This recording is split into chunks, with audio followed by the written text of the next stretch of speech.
I truly believe that stories are the most powerful tool we've got when it comes to influencing and persuading other people. But could they work in a life or death situation? The story I'm going to tell you now is about one of the strangest requests that I've ever had from someone to help them with their storytelling, but also one of the most satisfying. About a year ago, I got a request from somebody on LinkedIn. I won't use his real name. You'll see why in a moment. Let's just call him John. And John got in touch with me. He said, "Look, I'm aware of your work. I'm aware of storyteller tactics. I love it. I've got a really odd request for you now. My wife's dying of liver failure, and I need to build a case for the doctors who are considering whether to put her on the transplant list. And I was wondering if you might consider looking at the letter I've written. It might be a crazy ask, but I really need to nail this." Okay, so I said straight away, yeah, of course. Let me have a look. I'm not a medical expert.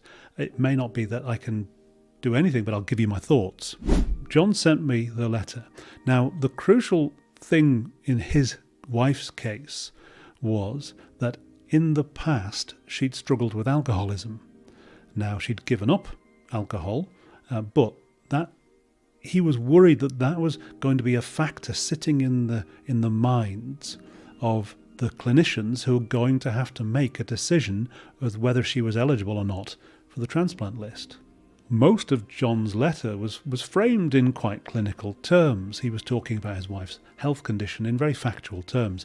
And I said, okay, that's probably right, because if you're the doctor receiving that letter, you don't want to be kind of emotionally blackmailed with a sort of, an outburst of feeling about how terrible this situation is, because you know it's terrible and you're trying to make a dispassionate decision. But I think there are a couple of areas where the human side of the story could come out quite legitimately. So I said, first of all, give a single example of your wife's agency, the fact that she's not just a helpless victim, she has capacity to do things for herself.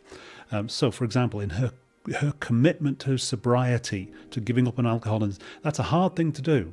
Okay, paint a little picture. Is there a moment you can describe where that commitment, that agency, we can see it in action? And that's important because the recovery process from any transplant surgery is very, very difficult, and the patient has to be committed to recovering, to doing the very best they can for themselves. And that's an important factor. So too is John's role as a supportive husband. And so I said, look, you can give yourself, you've been very technical and very kind of clinical in the letter, but at the end, you can give yourself an emotional voice and say, not just how much you love your wife and how much it means to you, that's obvious, but how much you're going to be there to support her on that recovery journey.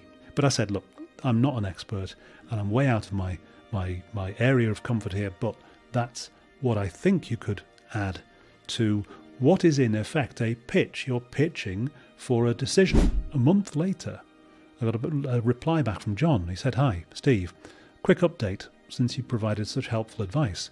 Great news. My wife's been accepted to the clinic onto their exceptional transplant program. Things are looking really promising." And then I said, look, you might never know the answer to this, but do you think that the way you wrote the letter, do you think it made a difference? And John replied back and said, well, look, nobody gave me any feedback. No one said, oh, that letter was amazing. But, he said, after I sent the letter, the mood changed dramatically. 2 doctors pulled in favours and got us evaluated at 2 other centres that they did residency with. And you're never going to pin it down and say, oh, well, Steve's advice helped John write the letter that made those doctors do things differently.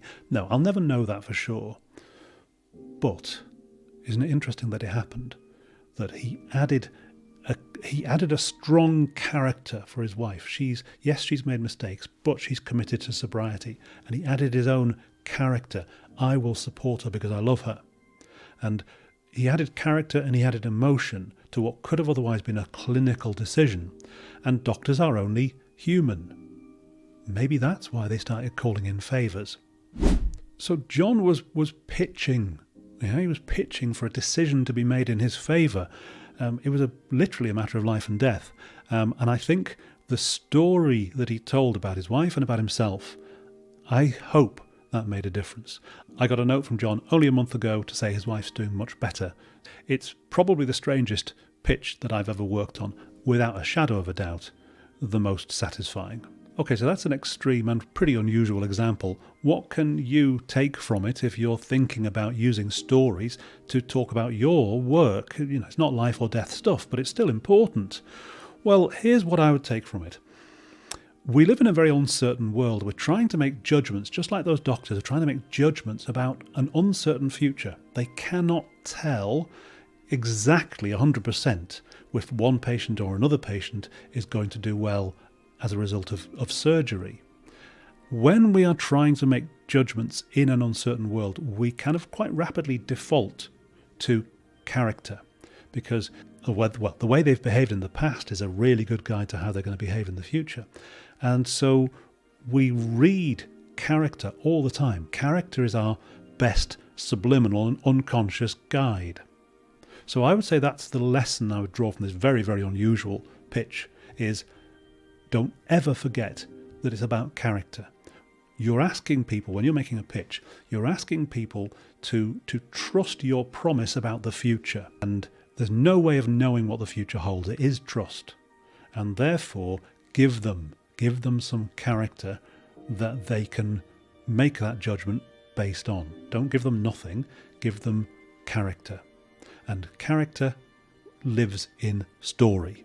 So tell them stories about what matters to you, about what you've done, about why they can trust you.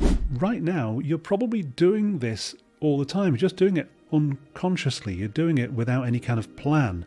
The course that I've written called Stories That Sell, there's a whole section in that course about how to identify your character and how to get that character across in the stories you tell. And this will allow you to do that thing, that reassuring, that building trust thing that stories do so well, but just to do it, rather than doing it kind of unconsciously or accidentally, do it deliberately and do it with confidence.